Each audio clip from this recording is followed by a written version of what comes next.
अखंडानंदबोधाय शिष्यसंतापहारिणे सच्चिदानंदरूपाय रामाय गुरवे नमः। पूज्यपाद के श्री चरणों में कोटि नमन। पूज्यपाद गुरुजन, उपस्थित माता एवं भक्तिमती बहनों, मंगल में संत समाज, आइए दो चार बार भगवान नाम का संकीर्तन करें जिससे माहौल शांत हो जाए। जय जय राम, जय जय राम, करो जय जय राम, जय जय राम, जय जय राम, जय जय राम, करो जय जय राम, जय जय राम, जय जय राम, जय जय राम, करो जय जय राम, जय जय राम, जय जय राम, जय जय राम, करो जय जय राम। जयति जयति जय राम, हो राम राम, जयति जयति जय राम, हो राम, जयति जयति जय राम, हो राम राम, जयति जयति जय सब में व्यापक सबसे न्यारा, सब में व्यापक सबसे न्यारा, सब में व्यापक सबसे न्यारा, सब में व्यापक सबसे सब घट एक ही राम, हो राम राम, सब घट एक ही राम, हो राम, सब घट एक ही राम, हो राम राम, सब घट एक ही राम, हो राम। और ये प्रेम से श्री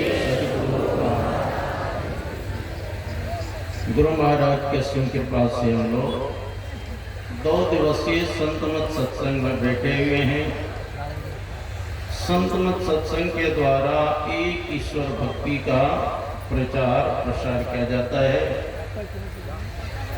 अभी नवधा भक्ति के प्रसंग में हम लोग सुन रहे थे, भगवान श्री राम माँ सबरी को उपदेश दिए, प्रथम भगति संतन कर संग। संतों का संग करेंगे भक्ति प्रारंभ होगी।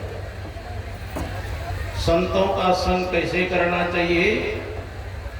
तुलसीदास जी महाराज से किसी ने पूछा, मैं देखता हूं कि रात दिन संत महात्मा का दर्शन करते हैं, फिर भी रंग क्यों नहीं चढ़ता? तो तुलसीदास जी महाराज कहते, मन तो रमय संसार में, तन साधुन के संग, तुलसी योग ते नहीं लगा हरि। शरीर तो सत्संग में है, अगर मन भी सत्संग में रहेगा तब तो रंग चढ़ेगा। और सत्संग में शरीर है, मन है, घर में, दुकान में, खलियान में, तो कैसे रंग चढ़ेगा?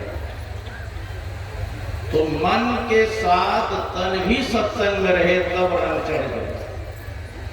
इसीलिए कहा संतों का संग करने।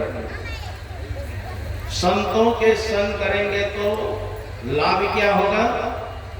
संतों के संग करने से 4 फल की प्राप्ति होती है। सुनि समझहि जन मुदित मनो, मज्जहि अति अनुराग, लहई 4 फल अचतनु साधु समाज प्रिया।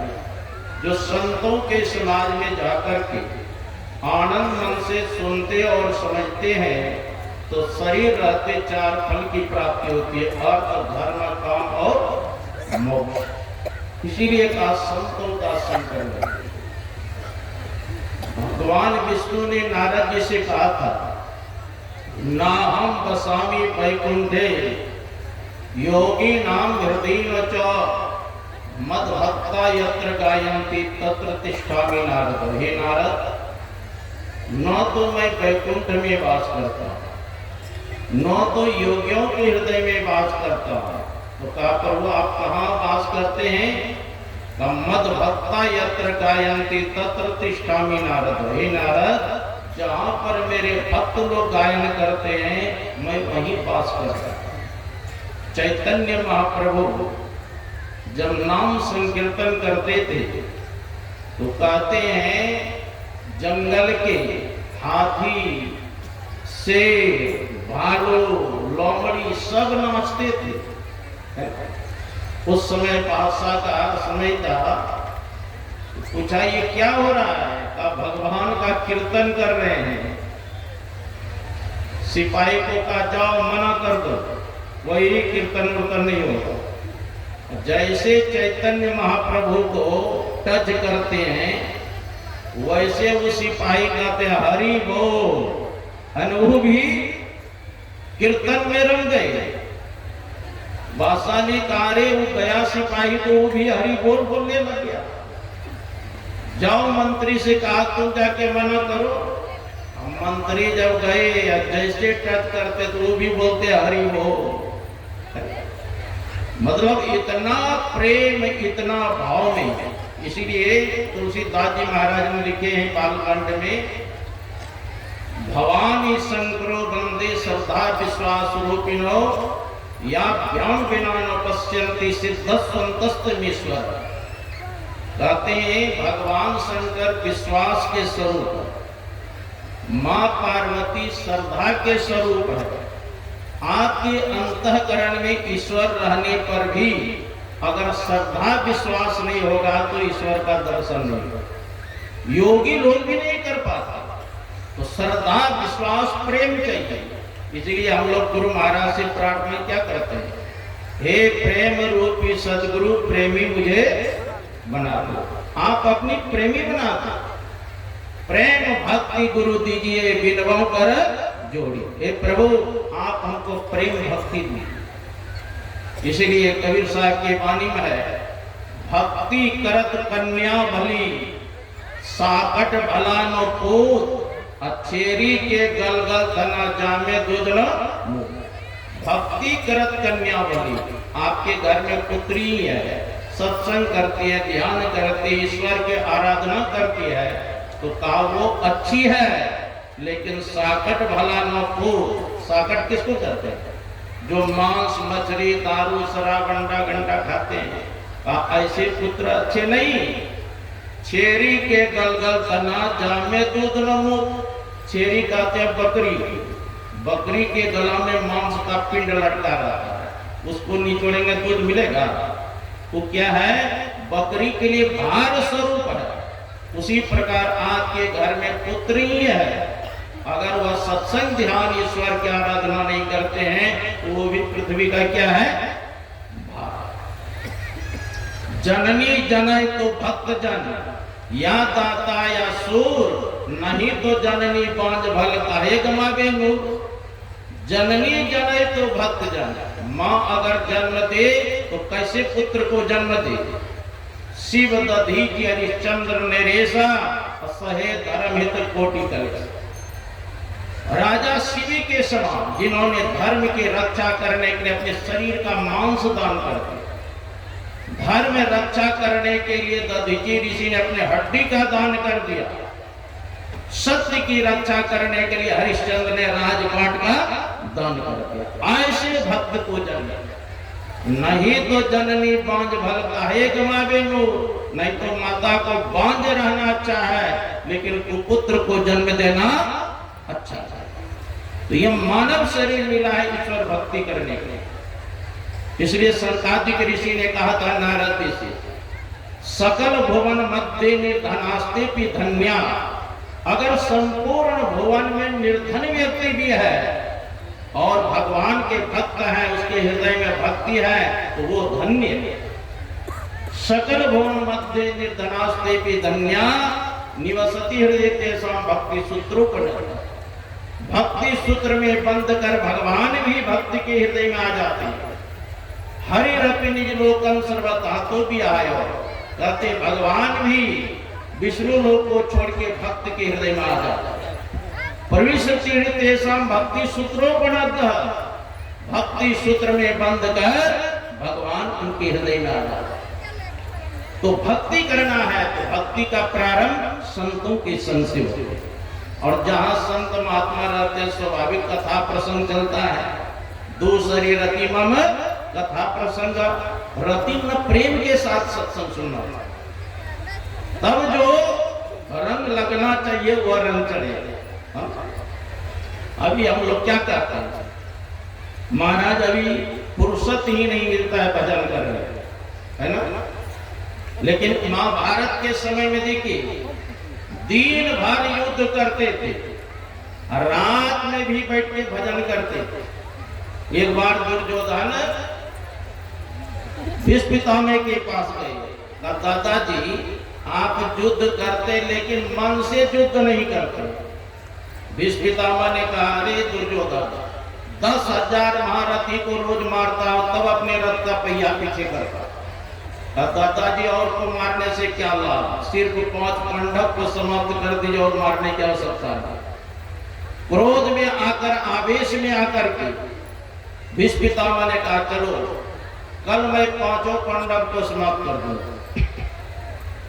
ये बात भगवान कृष्ण को पता चला तो भगवान कृष्ण आए अर्जुन के पास। अर्जुन तो सोया है, भीष्म पितामह ने प्रतिज्ञा किया है कल 5 पांडव को समाप्त कर दो। अर्जुन कहते हैं, मैं दिन भर युद्ध किया हूं, शरीर थका हुआ है प्रभु, मैं अपने जीवन के बागडोर आपके हाथ में रख दिया हूं, क्या करना है नहीं करना आप जानिए। वहां से भगवान कृष्ण आए द्रौपदी के पास। कहा, द्रौपदी भीष्म पितामह ने प्रतिज्ञा किया कल 5 पांडव को मार दे, क्या तुम जीवित रहना चाहती है? जब पति ही नहीं रहेंगे तो मैं जी कर क्या करूं? आप चिता रच दीजिए, उसी में जलकर मैं भस्म हो जाऊंगा।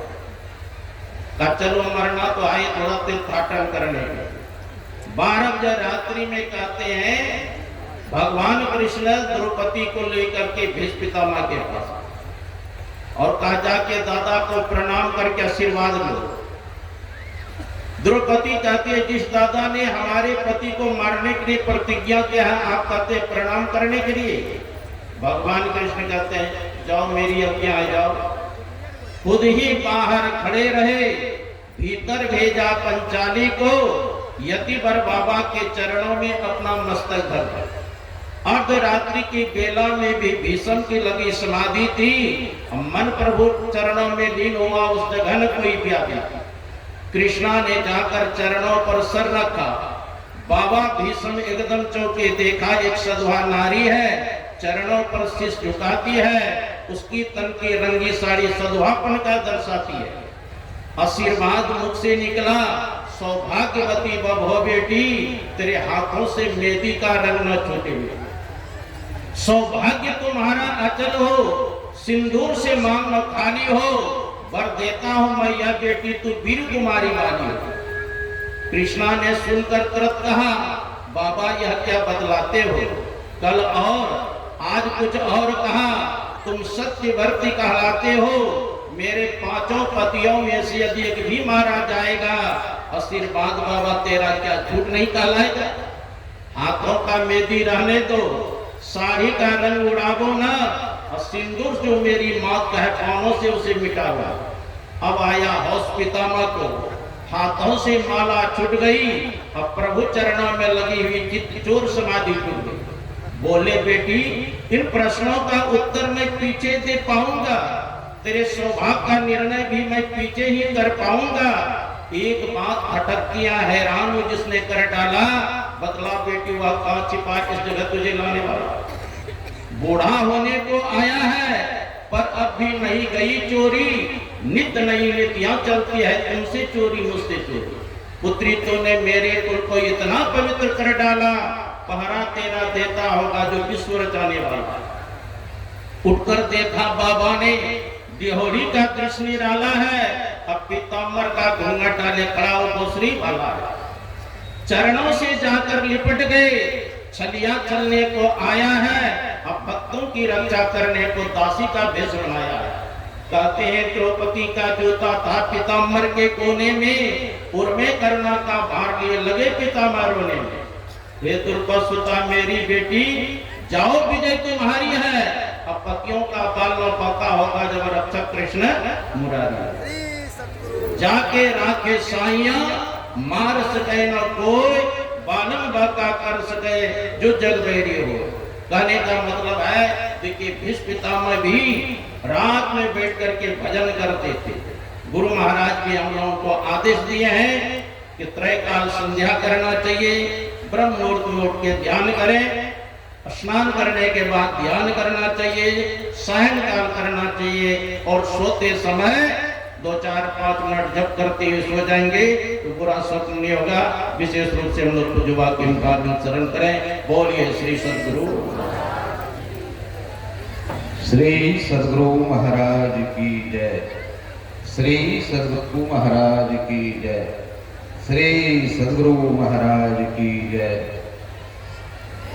अंतिम बेला का यह सत्संग पूज्य बाबा का प्रवचन होगा।